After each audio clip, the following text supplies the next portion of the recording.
Hi, Assalamualaikum warahmatullahi wabarakatuh.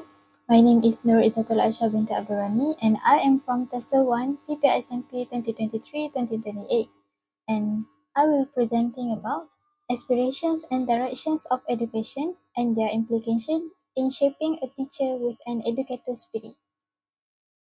Throughout this presentation, I will presenting to you about digital teaching aids, Malaysia Education Blueprint 2023-2025, 5 system aspirations, 6 student aspirations, 11 shift of transformation, and the lastly is how it's shaping a teacher with an educator spirit. This is my digital teaching aids. It is a YouTube video entitled Bake a Cake with Teacher Sara. And here is the QR code that you can scan so you can watch this video. So, from the YouTube video called Bake a Cake with Teacher Sara, can be a digital teaching aids or like an interactive learning video that based on the English textbook year 4 called Get Smart Plus 4, and it's cover topic 5 eating rights from the page 49 to 58. So we look at the unit 5 called eating right. It is focusing on the communication objective, which is to talk about food and food containers. And the second one is to learn some tableware. So the structures for this unit is like it's focusing on the question like what do you want to eat? So the student can answer, I want an apple. The second one is what do we need? We need some eggs. So for your information, this topic is focusing on the uses of quantifiers for countable and uncountable noun. So in this sentence, we need some eggs. So the student know what we have to use to describe the amount of eggs. So we use some. So another example is like there are some biscuits. Have you got any cereal? There is not any juice. How many? How many meals do you eat every day? The last one is like a question, how much? How much water do you drink every day? So the vocabulary that student can attain from this topic is a lot of knowledge like food and food containers. They can know a lot of food's name and food tableware like plate, fork, spoon, food like cake, apple, and many more. And student also can learn a vocabulary about time, and also tableware and some entertainment. It also focus on phonics. So what is phonics? Phonics is a way of teaching children on how to read and write. It helps children hear, identify, and use different sounds that distinguish one word from another word in the English language. So for this topic, there are some phonics that implemented, which are like town, brown. So the word OWN sounds like town, brown, and the other one is like mouse, house. So the next one is the cross-curricular connection, which is this topic provide music like a song and provide more information about health, like the student must eating right, keep their food is good for their health, and keeping a health log. So the last one is 21st century competencies and values. What students can gain from this topic is they can be aware of what is in their food and be thankful for what they have and be aware of healthy habits. And the last one is learn about important festivals in their country, basically in Malaysia. I will move on to the English year for DSKP, Document Standard Curriculum Pentaksiran, and this is for the year 4 they will learn about grammar, and these are all the grammar that uh, they need to know. And the first one is like adjective, possessive adjective, and comparison of short, irregular and multisyllable adjective. The second one is adverbs of manner, for example like loudly, carefully, and the third one is be going to. The fourth one is conjunction because. The fifth one is could, that past form of can. The sixth one is much or many with countable and uncountable nouns. Preposition like after, by, down, opposite, out, up, upstairs, downstairs, etc.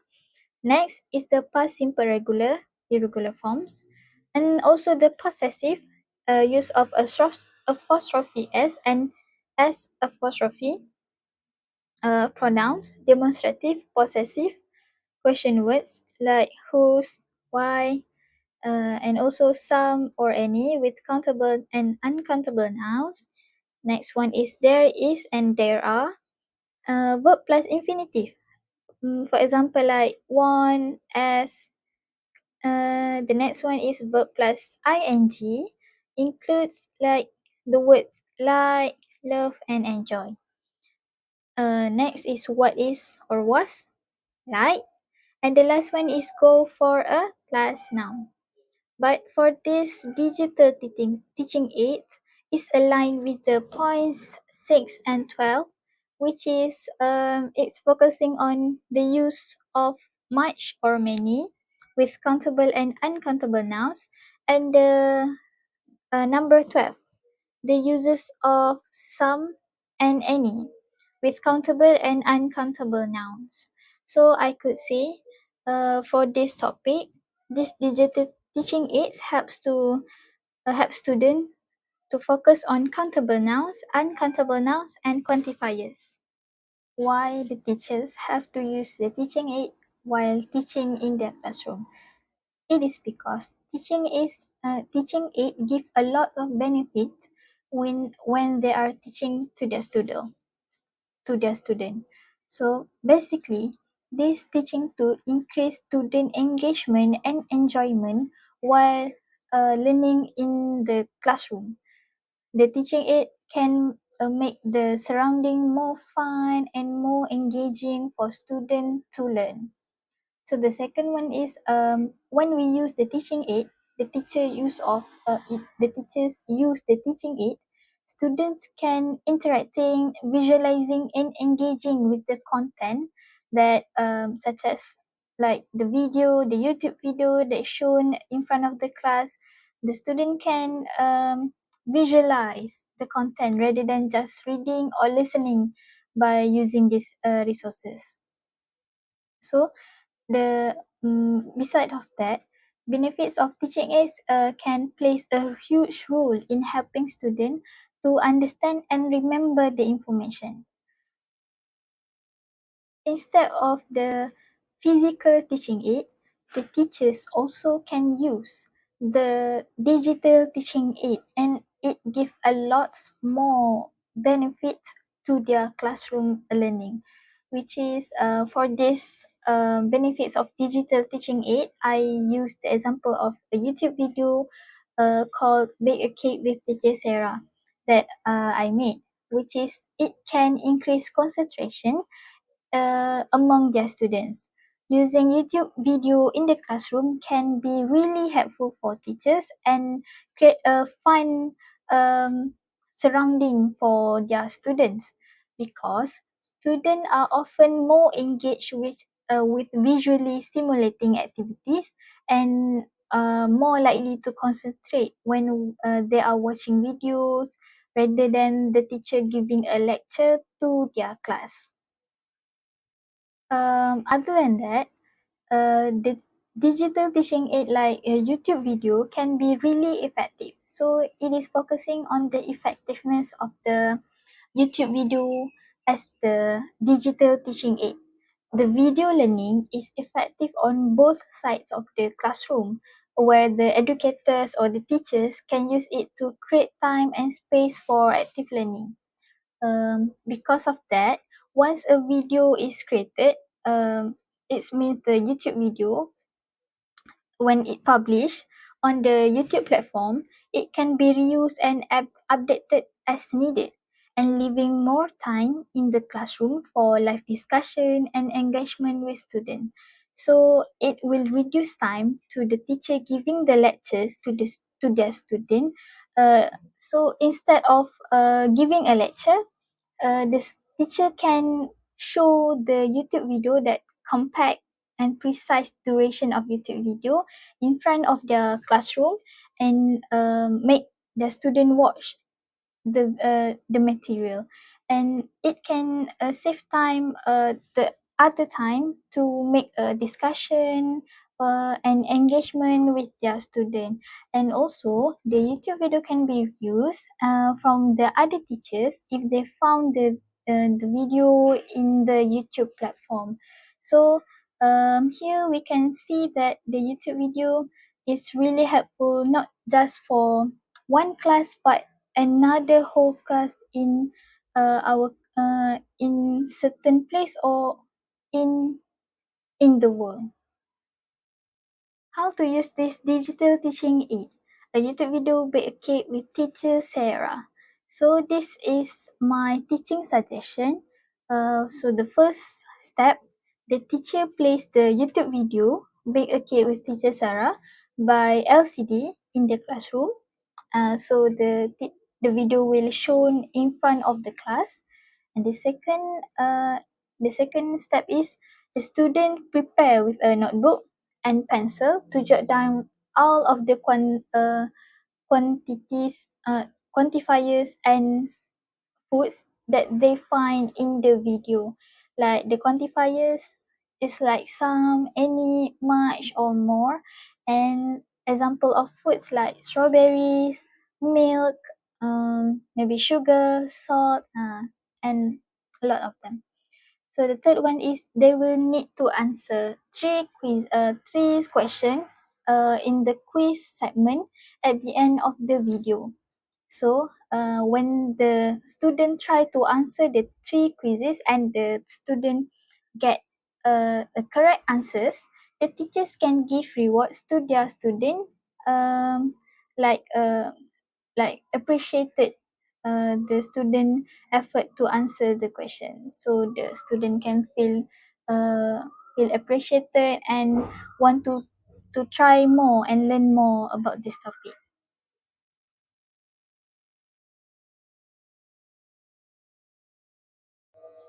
In October 2011, the Ministry of Education launched a comprehensive review of the education system in Malaysia in order to develop a new national education blueprint. The decision was made in the context of raising international education standards, the government's aspiration of better preparing Malaysian children for the needs of the 21st century, and increased public and parental expectation of education policy. The blueprint was developed with three specific objectives. This education blueprint, which is called Blueprint, is the result of extensive research and public engagement carried out by the Ministry of Education. These are the three specific objectives.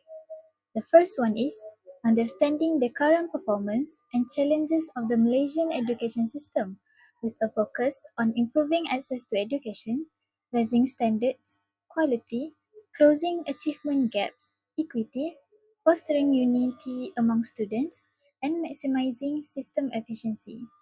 The second one is establishing a clear vision and aspirations for individual students and the education system as a whole over the next 13 years.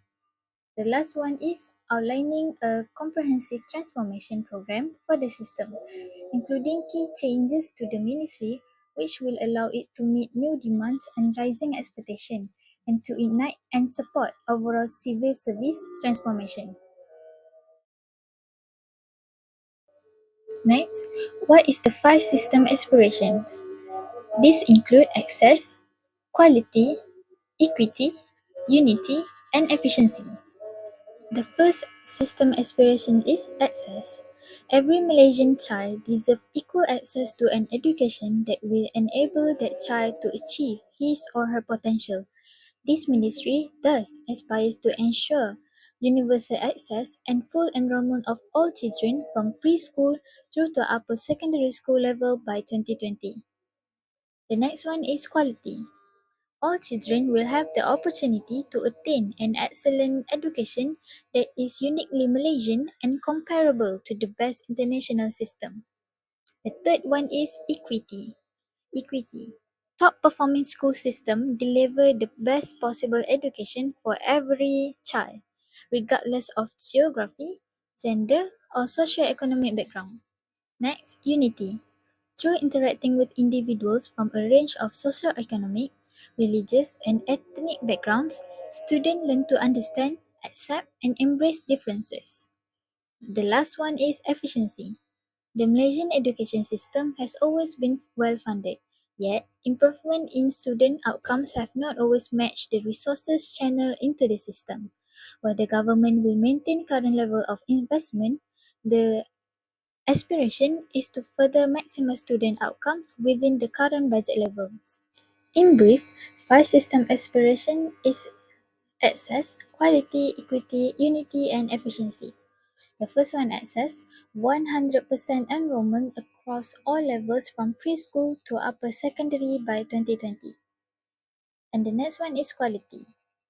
Top Malaysia will be top third of countries in international assessments such as PISA and TIMSS in 15 years. The next one is equity. 50% reduction in achievement gaps, include urban-rural, socio-economic, and gender by 2020. Unity, an education system that gives children shared values and experiences by embracing diversity. And the last one is efficiency, which a system which maximizes student outcome within a current budget. This is the sixth student aspiration. So every student will have knowledge, thinking skills, leadership skills, bilingual proficiency, ethics, and spirituality. And the last one is national identity, which align with the national education philosophy. Next, it is a six student aspirations. It is the six key attributes needed by every student to be globally competitive. The first one is knowledge. At the most basic level, every child will be fully literate and numerate. Beyond this, it is important that students master core subjects such as mathematics and science. The second one is thinking skills.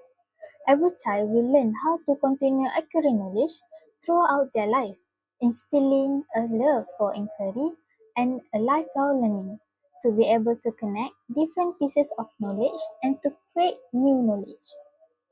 And the third one is leadership skills. In the context of education system, leadership encompasses four dimensions, which are entrepreneurship, resilience, emotional intelligence, and strong communication skills. The fourth one is bilingual proficiency. Every child will be at minimum operationally proficient in Bahasa Malaysia as the national language and the language of the unity, and also in English as the international language of communication. The fifth one is ethics and spirituality. The education system aims to instill strong ethics and spirituality in every child, equipping them to navigate life challenges with peaceful conflict resolution, sound judgment, and the courage to act morally. The last one is national identity. An unshakable sense of national identity tied to the principle of the Rukun Negara is necessary for Malaysian success and future. These are the 11 shifts to transform the system. The first one is provide equal access to quality education of an international standard. The second one is ensure every child is proficient in Bahasa Malaysia and English language. The third one is develop values-driven Malaysians. The fourth is transform teaching into the profession of choice. The fifth one is ensure high-performing school leaders in every school. Next, empower JPN, PPD, and schools to customize solution based on need. The seventh, leverage ICT to scale up quality learning across Malaysia. Next, transform ministry delivery capabilities and capacity. Next, partner with parents community and private sector at scale. 10. Maximize student outcomes for every ringgit. And the last one is increase transparency for direct public accountability. Here, I want to highlight the Shift 7, which is leverage ICT to scale up quality learning across Malaysia. How ICT benefits the education? ICT benefits education with enhanced understanding and focus. Engaging students in activities via digital and interactive technologies improve their focus, which speeds up their assimilation of information and improve learning. With the intention of strengthening what they have learned, this kind of tool engage pupils in more hands-on learning. The second one is ICT can increase classroom productivity and collaborative work. New technologies in the classroom, specifically those that allow access to online content, improve learning productivity by optimizing instructions time and time, and thanks to connectivity it feeds collaborative work thanks to new teaching formula. For example, this digital teaching aids video is focusing on the uses of quantifiers for countable and uncountable nouns. This interactive video also includes quizzes at the end of the video for enhancing student understanding.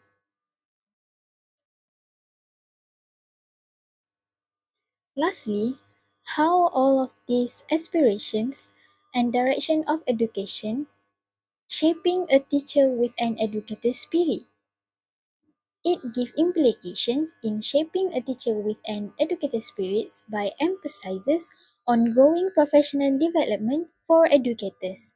This blueprint gives them chances to improve their pedagogical expertise, leadership skills, and teaching techniques.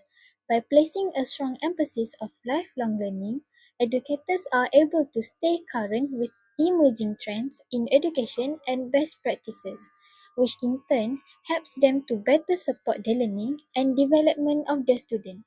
It also encourages pedagogical innovation by promoting creative teaching methods, technology integration, and inquiry-based learning approaches.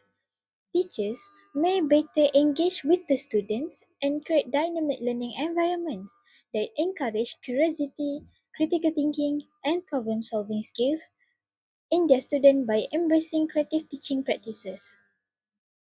That's all from me for this presentation. Thank you.